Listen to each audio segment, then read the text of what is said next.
I think we'll go ahead and get started. My name is Ann Sullivan, and I am the co-host of the League of Women Voters of Illinois Mis and Disinformation Task Force. The task force was started in January of this year to address the troubling rise of mis and disinformation and its impact on elections.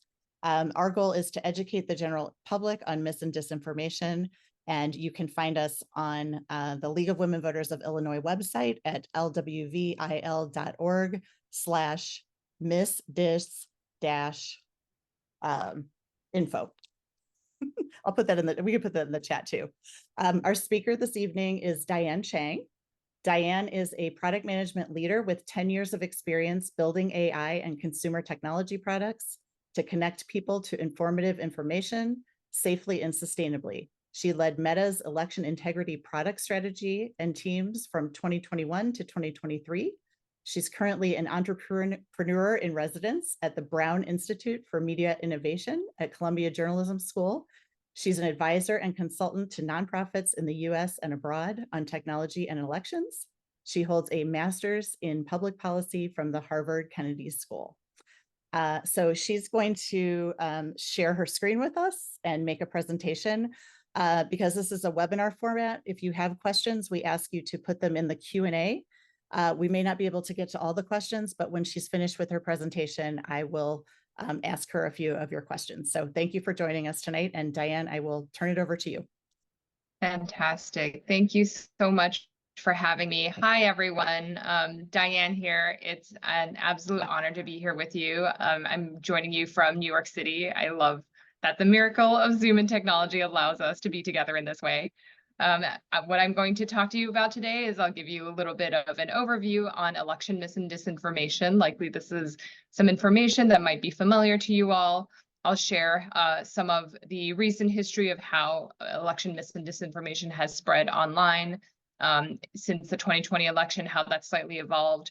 What are some of the new factors for us to think about that will likely influence this year's election? Specifically, I'm sure AI has been on everyone's mind. And I'll share some techniques and tactics that are especially hopefully helpful for you all as the League of Women Voters in Illinois to deploy so that you can play your role in helping to keep the information ecosystem as authoritative and healthy as possible going into elections this year.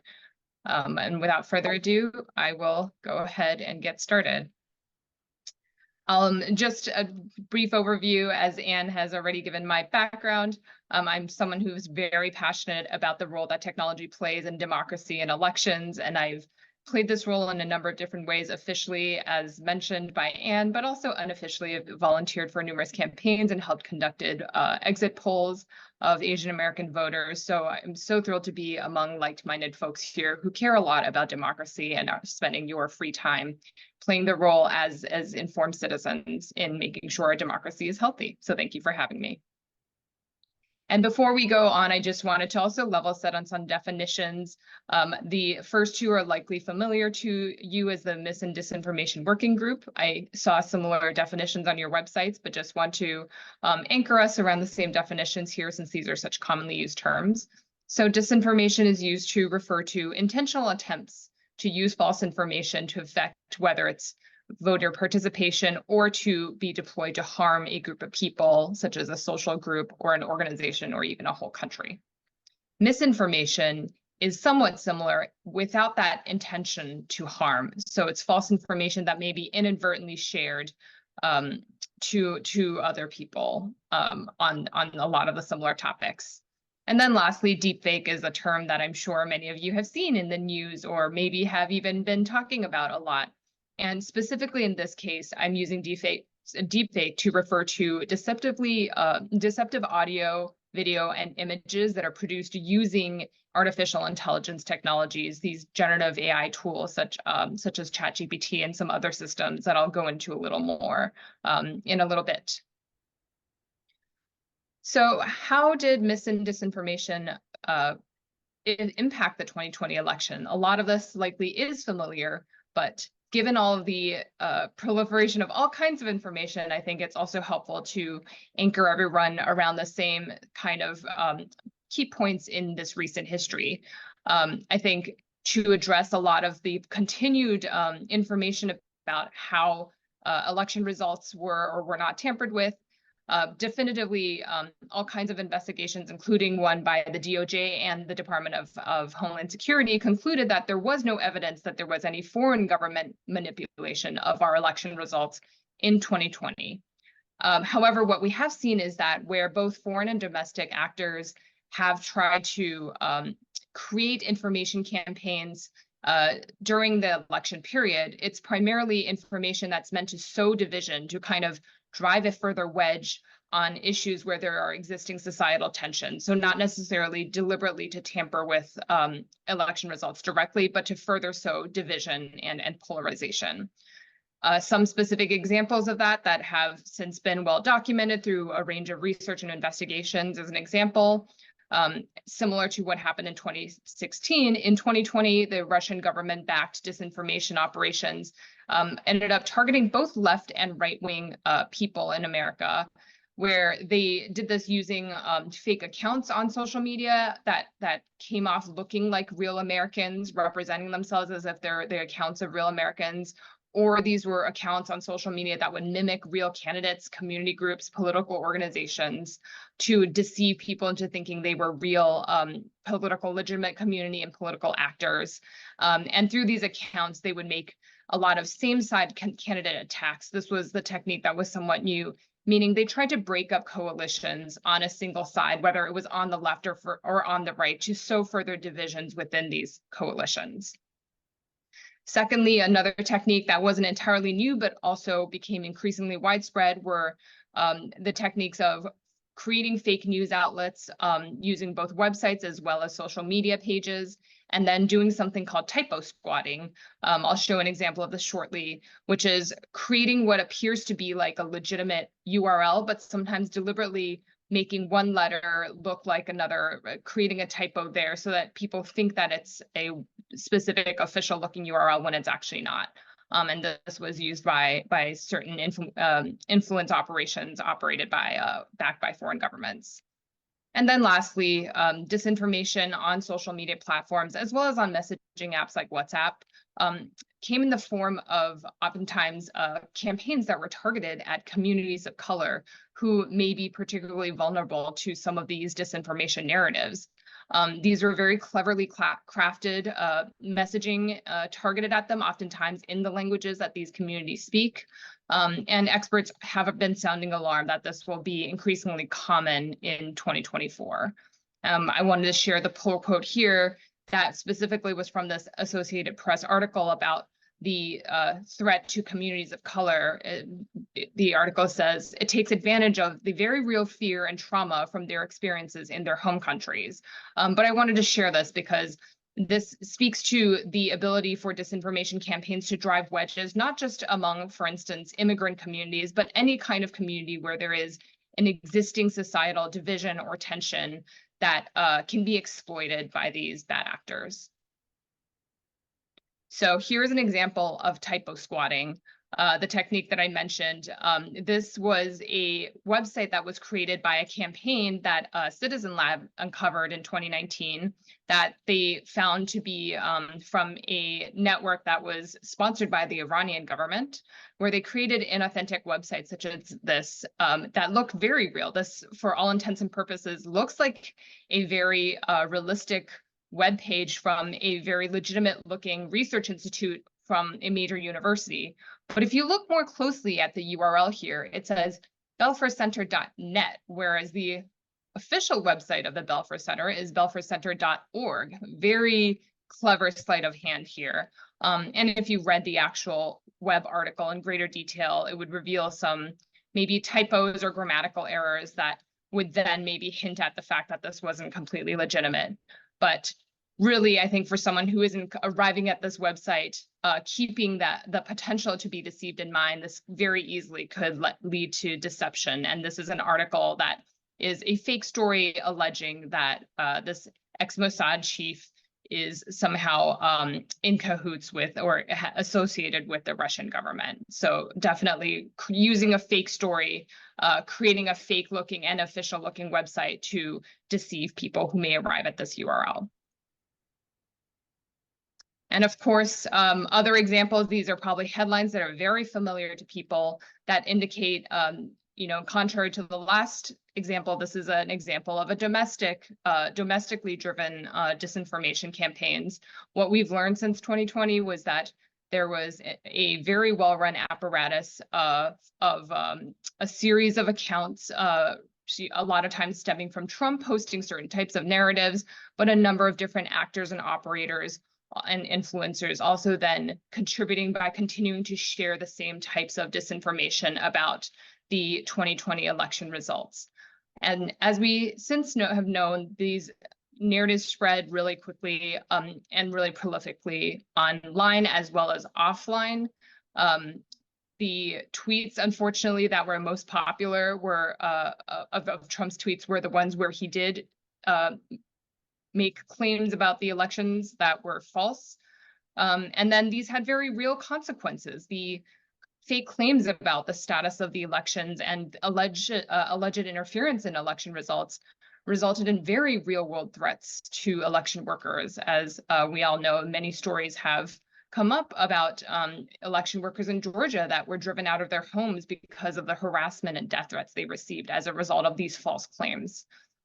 So just all very helpful to keep in mind as two different examples of how disinformation campaigns can play out, whether they're driven by foreign actors or domestic actors. And then since the 2020 election, we've had, of course, a midterm election here in the US. There are a lot of similar techniques were used, but with a couple of notable differences and adjustments that I wanted to share here. Firstly, many of the core false narratives continue to be the same. So I think this is likely something we can expect in 2024 as well. These are especially around voting machines, voting by mail, and voter fraud have been really common and persistent narratives. Secondly, what has been found by researchers is that these election lies and fake narratives have actually occurred in clustered networks, indicating a lot of coordinated activity around certain online communities and influencers. And what has been new in 2022 was that the major nodes within these networks that were sort of super spreaders of this information actually were election deniers in different states. They're politicians or other types of high-profile influencers in different states. In part, I suspect this is because President Trump himself by then was deplatformed on both Facebook and Twitter. But these election deniers then rose up as a series of influencers that sort of stepped in and helped continue to drive these networks of election falsehoods online. Thirdly, we've seen that election deniers and a whole cottage industry have spun up and have really made tremendous profits off of these types of claims, some in the form of advertisements that feature these election lies. A lot of times it's through fundraising campaigns, both using digital ads, online ads, as well as offline, for instance, around some of the lawsuits in different states that are sort of nuisance lawsuits that continue to allege malfeasance in the elections has resulted in raising a lot of money. And there's been a whole crop of, as I mentioned, new sort of election denying influencers and consultants who give speeches and create these big consultant contracts. And that's the broader kind of cottage industry that's spun up around an election denial that's also resulted in a lot of these claims becoming even more mainstream. And then lastly, through some of the major social media platforms stop taking down false claims in both posts as well as in ads that deny that the election results of 2020 were legitimate. This was done quite quietly at some point between 2021 and 2022, as reported in the news. And so that was a factor that wasn't revealed until earlier this year.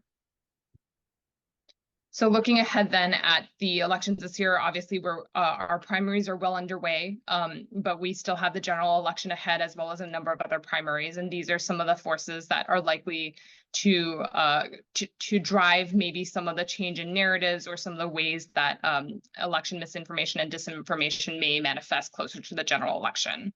So firstly, the platform formerly known as Twitter and now called X as many people know, has significantly, rolled back much of its protections against election disinformation, as well as trust and safety in general. And so once again, it's become a place where misinformation could potentially run rampant. Secondly, Facebook and Instagram are no longer recommending political content from sources that you are not already connected with. This is inclusive of Threads, which is relatively new and doesn't necessarily have the same size user base as a Twitter and Instagram just yet, but has grown rapidly. And I'll speak a little bit more about this a little later on.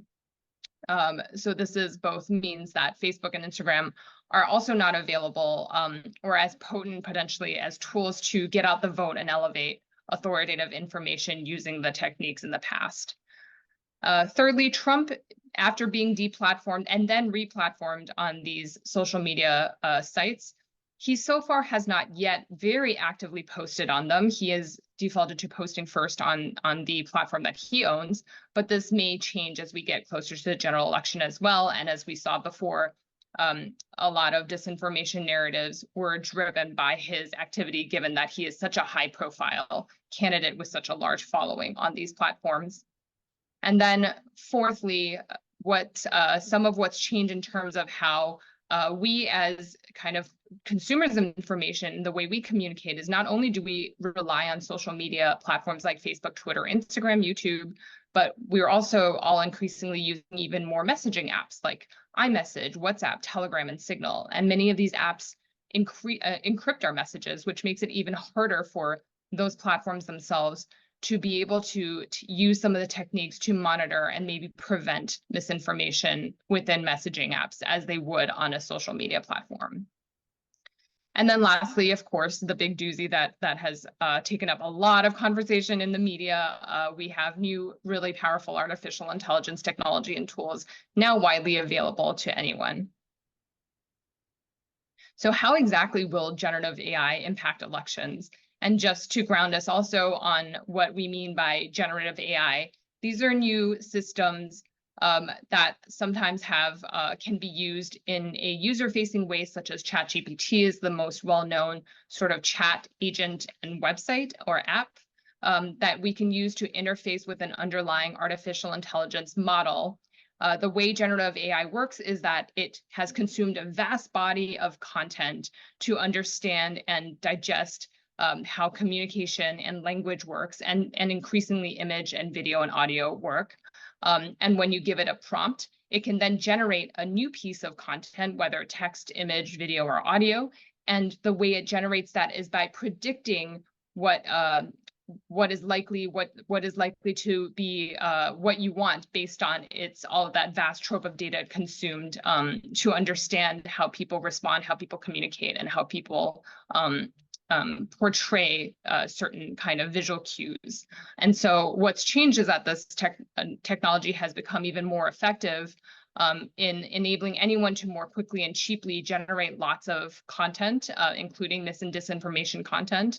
Additionally, the content that you generate with these tools is much more realistic looking. It doesn't take a whole lot of work as it would have in, for instance, Photoshop in the past to create a very realistic looking deep fake in different media types, whether it's through imagery, video, or audio. And lastly, it becomes very easy to use these tools to then create many versions of a disinformation message that you can very readily tailor to different communities, for instance, using different lingo, different regional dialect, different slang that's used in different communities, and maybe even translating into different languages.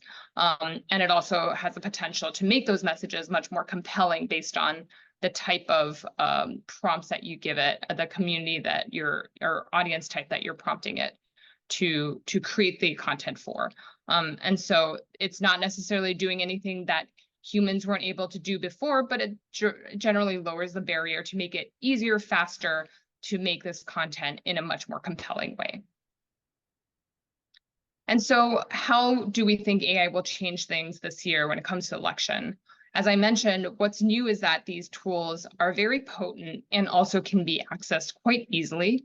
And also we as human beings are somewhat less attuned to distinguishing some of these types of faked content, especially audio is particularly difficult since we're not completely used to training our ear to distinguish real versus fake audio. So that poses kind of a challenge for all of society. But the good news is what hasn't changed is that even though the threat of AI-generated disinformation is very real, an AI-generated deepfake, that sits in a vacuum or sits on someone's computer is not a real threat unless it gets distributed and becomes more widespread and gains what we call virality, the way that any kind of Twitter posted back in 2020, right? So the distribution mechanism is what makes this realistic looking content very risky. And fortunately, we have learned quite a bit about how to counter disinformation on social media since 2020, since the same factors and the same likely distribution drivers that exist now are the same that existed in 2020. So let's talk a little bit about that. What exactly have we learned? What can be applied here? What is still useful? Before we get to that, one more slight detour. I did want to share, given that, as many of you likely also know, 2024 is a tremendous year with more people around the world voting than ever before. It's a strange convergence of global elections. And so we do start to see some examples of AI being used in elections that maybe give us some clue as to what to expect in our own general election and additional primaries later this year.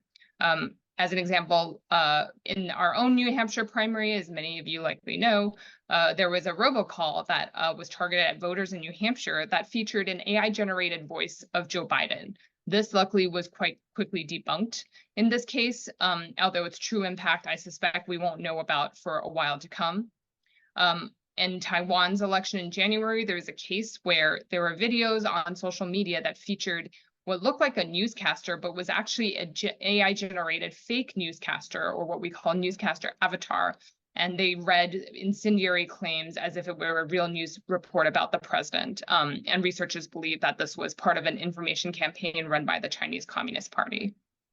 In a particularly odd case in Pakistan's election in February, the ex-Prime Minister Imran Khan has been jailed, but his party used past real videos of him to create an AI-generated video that made it look like he was giving campaign speeches, even though he was still behind bars and definitely was not out there giving campaign speeches. So this was an interesting case where they used AI to help campaigning efforts. And very similarly, in Indonesia's election in the same month, one of the main candidates, his campaign used AI generation to generate these cartoon images of him, sort of like cartoon personas, but to soften his image and represent him in sort of like a cuddly grandpa way, even though he's publicly known for being an alleged human rights abuser. And they use this as a tactic to help make him more likable to voters. And this candidate has since become the president-elect. He did win the election. And we don't know the true correlation here, but again, very interesting convergence of this technology at a really critical time. And then lastly, in Turkey's election just last month, there were early reports suggesting that one of the political parties produced deepfake videos using artificial intelligence for campaign ads during their legislative elections. So just some examples to show how, as a lot of, I think, people have raised, there's concern about AI being used to drive further disinformation through the creation of deepfakes. But also interesting enough, we've seen campaigns and parties actually use AI to help their efforts. And I think this raises a lot of questions around whether people are able to distinguish real from fake, whether this actually skirts the line of ethics or not, especially in the case of this cartoon-like image to soften the kind of image of a candidate. I think poses a really interesting case on how we as society want AI to be allowed to be used in political campaigns. And so in terms of techniques to counter mis and disinformation, there's a vast wealth of social science research, luckily, on many of the techniques to counter misinformation, even before AI deepfakes became more of a likely concern, before ChatGPT came to light. And a lot of these techniques likely will still hold now, even though a lot of the content may be AI generated. So I thought it was worth looking at some of this research and talking about what are the techniques that are actually known to be effective through research and studies. So firstly, I think what is most promising and relevant to you all are inoculation interventions, sometimes also known as pre-bunking, as well as debunking. They have proven that they can reduce belief in misinformation. And these effects tend to be strongest in the short term, among people who are specifically exposed to these pre-bunks and debunks. So that is a small qualifier to keep in mind, but the studies seem to give the most promising evidence of the efficacy of these type of techniques. Secondly, there's a set of techniques called social norm interventions that seem to have some potential, but were not as definitive as the inoculation and debunking type of interventions. And what these social norm interventions do are they help to create corrective messages, where people create corrective messages to other people who are consuming misleading content.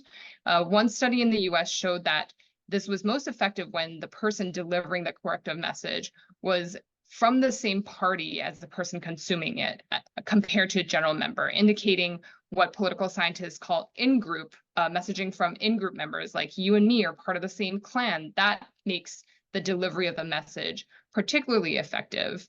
And so I thought that was a finding that was worth sharing, although much more research is needed to understand how to practically apply this in real world situations for you and I. And then thirdly, media literacy training is often talked about as a very important part of how society can counter mis and disinformation. And there is somewhat mixed research on this. It not necessarily meaning that the training itself is not effective, but because these training types can be so varied, the approaches can be so varied.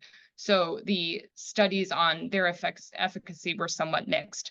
But what I have seen is that the trainings do seem to help people identify false stories and unreliable news sources. And so I do think that there is something to them, and that's important to keep in mind. And we have seen media literacy training being more wholeheartedly sort of embraced by other governments in other countries that also are frequent targets of foreign disinformation. And what we do know also is that the most successful approaches of media literacy training seem to empower individuals to really take control of their media consumption and seek out that high quality information, which I think is highly relevant to the work you all are doing as part of this task force. And of course, the challenge here is that media literacy trainings take time, and they're quite challenging to do at great scale. And to target to the right people. So I think that's why this is sort of number 3 on the list here in terms of effective techniques to carry with us ahead. I wanted to talk a little bit more about pre-bunking, since I mentioned that this was quite an effective technique that I think you all can have very much of a hand in using to help counter misinformation online in this year's election. So specifically, pre-bunking is the technique, as I mentioned, that helps to preempt manipulation from misinformation by helping people identify misinformation and then to resist it. And typically, there are 3 steps involved. The first is showing people an emotional warning, alerting them to the fact that they're going to be attempts to manipulate them. They're going to be exposed to some kind of misinformation that's intended to deceive them. And then you expose people to a microdose or an example of the type of manipulative messaging that they can expect that then helps them be able to identify it when they do see it. And then lastly, refutation. You provide people with the counter arguments to that kind of messaging so that they then are fully equipped to refute that kind of messaging when they do see it in the wild. There's been a lot of great efforts here for the tech companies to also partner with fantastic organizations like the League of Women Voters, like Common Cause in the past, to create these pre-bunking partnerships and efforts together. The link I've shared here is one from, there's a Google division called Jigsaw that has done a lot of great research and put together resources on how to pre-bunk. There's also finer point details on how to target them, when to launch these type of campaigns that I think are particularly relevant to you. So I would highly recommend learning more about pre-bunking techniques and best practices. So to kind of recap, what else can you do to elevate trustworthy information given all of these potential forces at play. And I think the good news here is that there is a lot that you can do, and you all play an incredibly important role as trustworthy members in your communities, especially at the state and local level, to have a role in countering misinformation. I put green check marks here for the efforts that I've learned from Anne and Barb that you all are already doing, which is fantastic. So you're well on the way. To recap what they are, firstly, building those relationships with your state and local election authorities in order to help amplify their efforts and partner with them.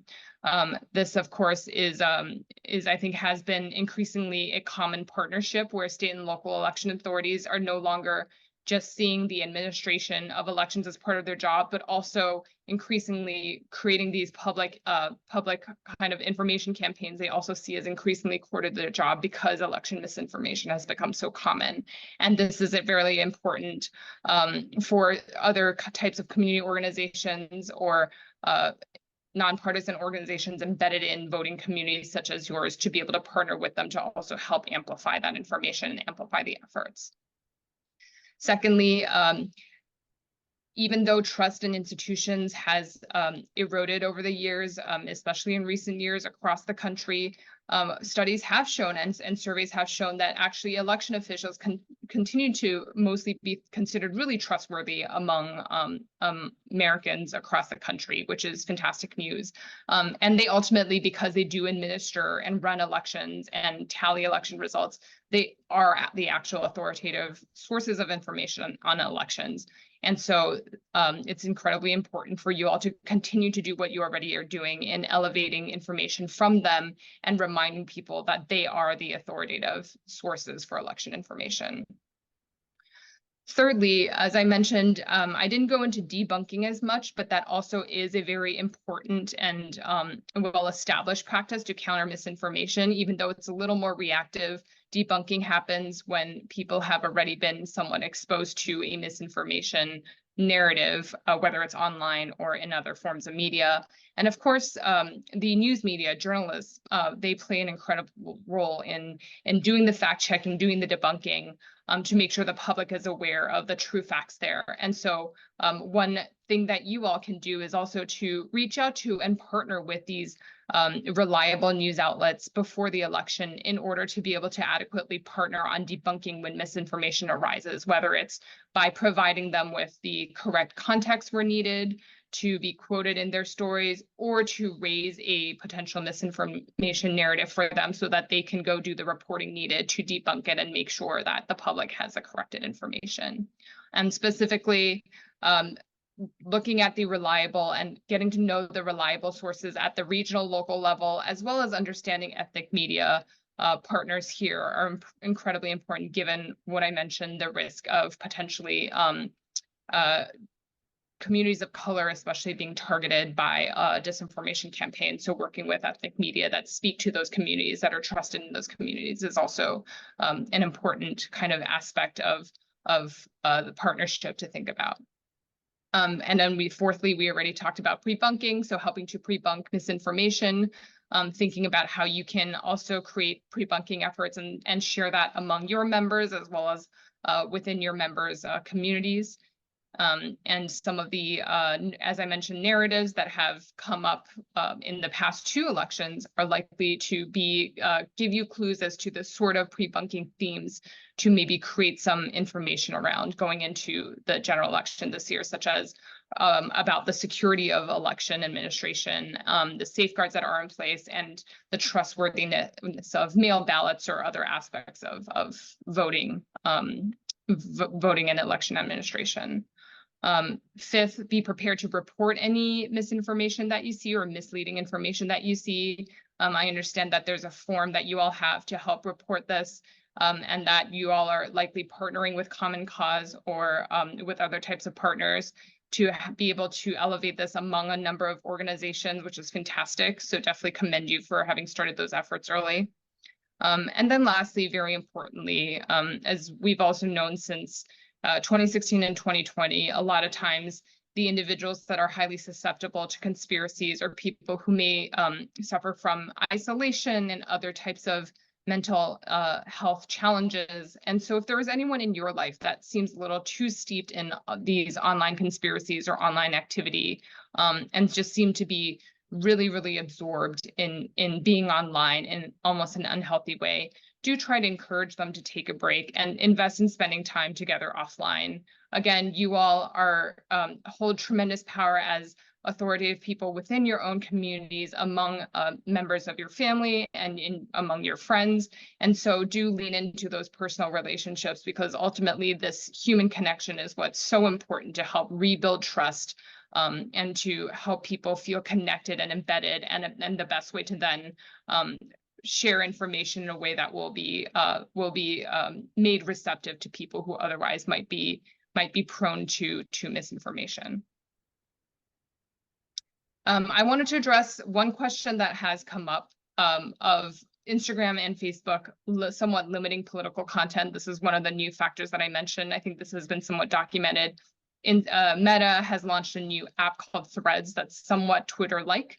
And across both Threads and Instagram, what they have said is that they're limiting political content by accounts that you are not already connected with. It sounds like they're trying to limit political content across the board, but that's actually not the case. There's a little bit of an asterisk and a loophole here that I did want to share with you. What this means is that political content by sources that you do choose to follow and are connected with, that will still show up in your feeds. They're not trying to remove that because you've indicated explicitly that you're interested in that content. So you as individuals similarly really have influence over your online networks, the people that follow you, that are connected to you on these social media platforms. And so what you can do in these cases is, even if other people are no longer seeing a recommendation of, a candidate that they're not following, if you follow accounts from trustworthy sources, such as your election authorities, their official Facebook page or their Instagram account, and you share a post from them that talks about the security of, let's say it's mail-in voting, and you share that post, then people that follow you, your friends and family that are connected to you, they will still see that post because of their connection to you. So this is something to consider, that you have tremendous power in your own network, and use that wisely to help elevate official information, authoritative information to your networks. This also dovetails nicely with a lot of what the social science has shown us, where people who have that connection, who are seen as part of the in-group with an existing affiliation, this makes people more receptive to the information a lot of the time. Another common tactic that we've seen is partnering with other types of trusted community leaders to jointly post and boost reliable information from authoritative sources like election officials. So as an example, this might be religious and other types of community leaders. In the case of COVID-19 epidemic, they were kind of brought in to also help elevate a lot of information around the safety of vaccines, and same holds in election situations. Think about the types of community leaders that people generally trust and hold authority, and can also help elevate that authoritative information from election officials and official election sources. Thirdly, you actually can opt in to see political content from accounts you don't follow on your Instagram settings. I'll show some screenshots right after this in case you do want to see that content yourself. Obviously, this is an option that Instagram has made available.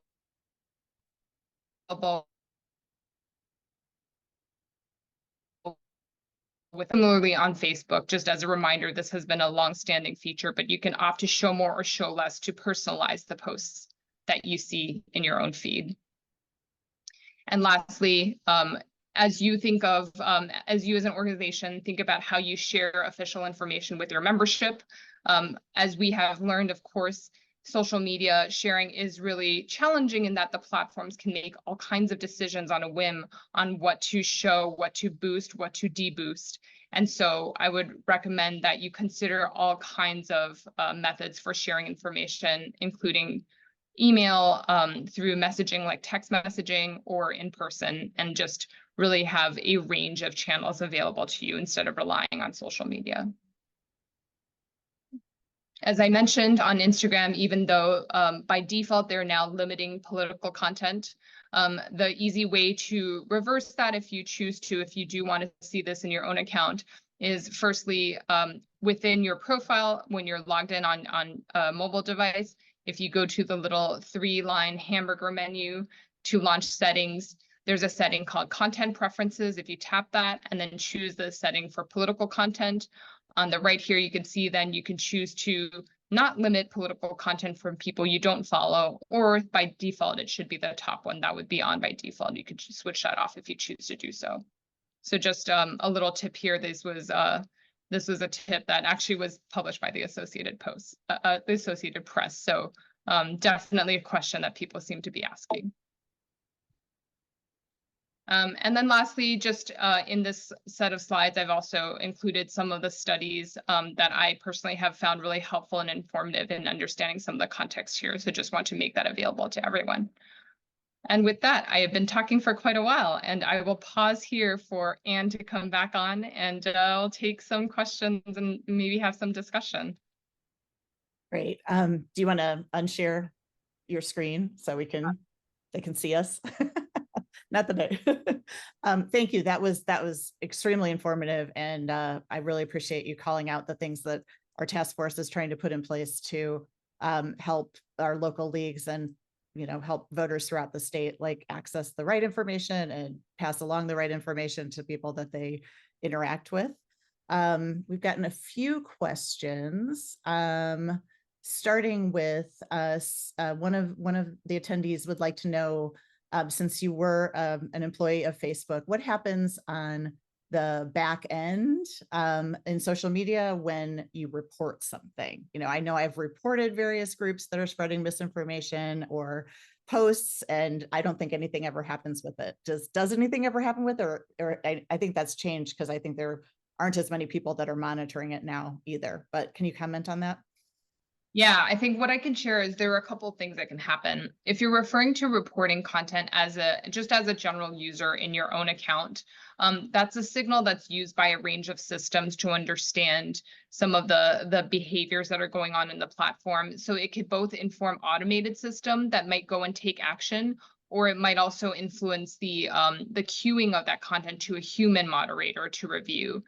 In terms of exactly how that works, there's no guarantee that a single report that's filed means it directly goes to a single person. I think that would just most likely not even be something that would be such a large volume that it can't possibly be handled by humans. And I think what we've read about is, especially since I left in just about a year ago, since then, most of the social media companies have laid off a lot of their teams that do this kind of work. I suspect that some of them may kind of bring these teams back up to speed or reprioritize resources related to closer to elections, but it's kind of hard to say what's going on behind the scenes. I do still encourage reporting content, especially kind of harassment, really severe issues. I do still encourage you to do that. You lose very little by doing so, but the speed at which it's addressed, that may vary from time to time, depending on how the resources behind the scenes are being adjusted.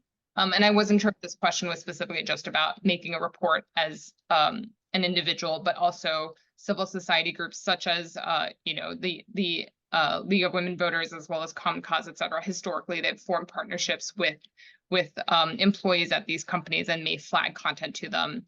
And this is an area where I'm not sure if the company is investing in as much anymore and directly having these lines of communication open with outside groups. Okay, great. And we do have the Common Cause form linked on the website. We're also developing our own form so that local leagues can report disinformation directly to us, and we may be able to follow up with that in the way that you just described. So that's great. Another person wants to know, how do you post reliable information without appearing politically biased if the information itself is one-sided? That's a very loaded question. I get a little philosophical on this. This is something that even the mainstream media and traditional journalists have somewhat, I think, really had a hard time grappling with, right? I think the challenge in today's climate is that if you are pro-democracy, that is treated as if that is in itself a partisan angle to take. And I think personally, I find that somewhat troubling in that our society only functions, our constitution only functions if we take with the assumption that we care about democracy and we want democracy to survive. So I think to a certain degree, there might be certain people that are just not going to be receptive to your message at all. And I think it's worth thinking about whether you're trying to reach someone who is more susceptible to understanding the message versus people who are so far gone that maybe like they don't think of, you know, supporting democracy as like a foundational tenet as citizens. I think that's like a much harder conversation to have. I know that's not the most helpful message, but I do think, you know, reiterating the importance of taking basic democratic principles is actually in itself an important message to share. And what a lot of political scientists and experts on democratic backsliding have said since 2016 is that this is also, you know, the kind of the job of sort of being a bolster against that backsliding is most effective when it comes from typically the allies of the party that is trying to erode democracy. So again, if you're in the position where you have, for instance, community members, family members who tend to think of you as typical allies, it is much more likely that they will hear your message if you're saying that. But if you're someone who already is on the other side of a partisan divide, you know, that they're already going to be less receptive to that message. So that's something that's worth thinking about. Okay, great. We have a question from, I'm sorry, there's a lot of questions.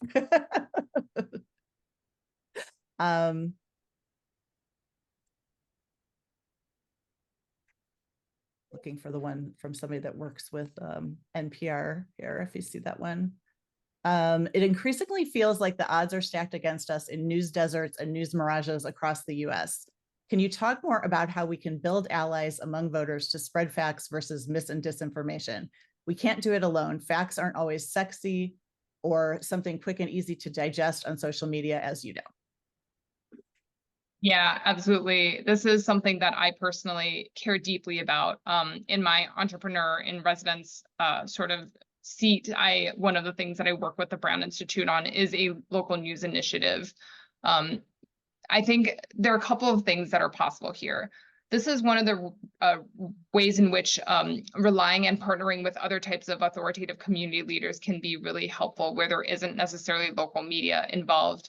And also, again, partnering with deriving information from election officials as a source of information, and then working with other community leaders to spread that information, to elevate that information, to point to election officials as authoritative sources. That I think is one way to go about this. I think to a certain degree, media has become almost flattened and nationalized, with a lot of smaller regional and local outlets having to rely on, for instance, the news wires to kind of fill their pages, so to speak. And so that is also a loss to localized communities. However, I have seen also a number of local news initiatives. There's been a lot of interest in funding to help different types of organizations start local news initiatives. And so if you yourself are a journalist or interested in being a citizen journalist, maybe Anne, afterwards I could share some of those resources. If you're interested in starting something locally, there is tremendous interest, and many of these local news organizations are actually doing quite well and are seeing quite a bit of success. So that I find very heartening. Yeah, that is something that we potentially could pass along to people, because as you know, we represent leagues all over the state of Illinois, and some of us live in large counties and large metro areas where there is press, but even in the suburbs, there's much less coverage than there used to be. So I think that's something that our members might be very interested in. So that's something we could also post on our website. Someone else asked, would you recommend that the public report mis and disinformation directly to media sources or reporters? If you have an existing relationship with reporters, I think it's worth, yes, flagging anything you see, especially if it seems to be something that is gaining a lot of engagement really quickly, or has already amassed a lot of views. If it's something that seems like it's, one post and no one's really seeing it because it's like someone's cousin who has 3 followers, probably not worth their time. Okay. All right, that's a good guideline. Someone else wanted to know if you could give us a specific example of pre-bunking that you think was effective. Yes. So one of the messages that started to be used in 2022, that was a learning from 2020, was, for example, voting by mail has a long history of being very reliable and sound, as a way to preempt any kind of further disinformation and misinformation about voting by mail, like what we saw in 2020. So that's one specific example. Okay. Okay. Does anybody else want to add a question to the Q&A? We have a few more minutes. I was actually interested, we talked about this a little bit before. So do you have any thoughts on like the different Facebook communities that people are able to create locally? You know, in the area where I live, we specifically have a Facebook group that's formed that has 5,000 members. I don't believe that most of them actually live in our community, but they, you know, they've a lot of messages out there, and it's not like rampant disinformation, but it's definitely twisting of information in a certain way, right? And I see that as something that might be able to be used in elections in the future. So is there anything that we can do about that? Because you know, these are community members, right? There's no limit on how, you know, if I can start a Facebook group anytime I want to. So is there any like tips for that you could give us to help with that problem? Yeah, I think this unfortunately comes down a lot of times to how the admins of those groups are deciding to moderate. And maybe one thing that's possible if you see group admins that are receptive to it is having a conversation with them early on to talk about what you all would do in the event that election-related misinformation starts to crop up. So at least you have a plan in place. And there are a number of tools that admins have at their disposal. For instance, if there is a thread that gets particularly controversial or heated, they can choose to turn comments off. They can, of course, also set guidelines from the outset for the group to create guardrails on what is acceptable and what is not acceptable in discussion in that group. Many groups also have a mini survey with their guidelines that they set, that new members, anyone who wants to join, they have to indicate that they've read it and they agree to those conditions. This is a very common kind of behavioral psychology tactic. If people, you have them explicitly signal that they agree, then they're more likely to actually, you know, agree with the conditions and then be allowed to join the page. So there are a lot of tools at disposal for sure.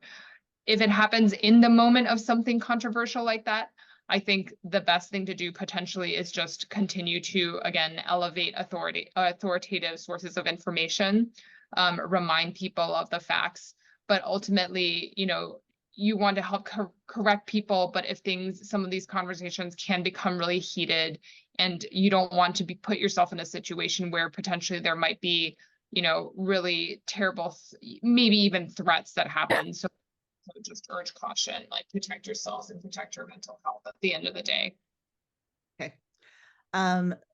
One other question, you know, we have candidate forums, all of our leagues sponsor local election candidate forums. And we generally record them and make them available on YouTube or on our websites. Do you feel like that's something that we could protect? Do we need to protect the candidates in some way from deep fakes because we're making that video available? Yeah, this is something I haven't thought of. It's a really interesting question.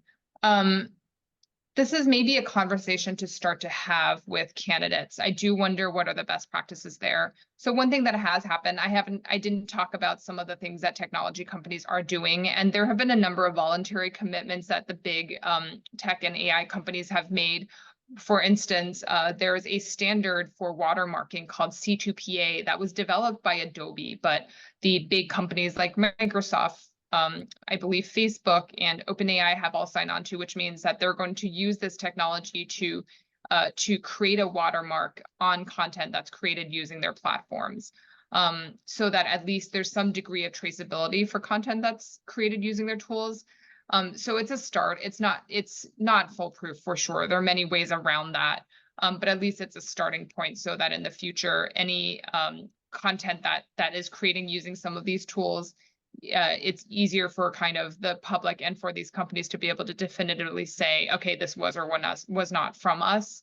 But that also, obviously, there are other tools out there. There are open source models. There, are potentially models that are created outside of these companies that where they're not using these kind of standards as well. And so I think this is kind of an unknown area. There's likely a lot of video of these candidates out there anyway. And so, one video, is your video going to be the thing that makes or breaks? I suppose it's possible. It's good to know. I mean, I think it's good for us to know and think about as we're going forward. And just a final note on that. Do you foresee any legislation or protections like on the federal level? I know we've had some movement with different legislation here in Illinois, but all of this, especially with the AI stuff, is very new. What's your outlook on whether the social media companies are going to be regulated or not? I mean, given the challenges we've had in passing other kinds of legislation on the Hill, I am just personally not very optimistic that Congress will move very quickly on anything. As you all know, it's so hard to get consensus on anything. So I'm personally not very optimistic. There is a lot, though, that's happening through the executive branch, of course, and that is a tack that the current president is taking. If President Biden is not reelected and we get a President Trump administration again, obviously that can all be reversed. And then, as you've mentioned, state by state, we've seen different kinds of proposals that are potentially more likely to pass. Illinois, California are some of the states that have been quite forward-looking on some of this legislation. Great.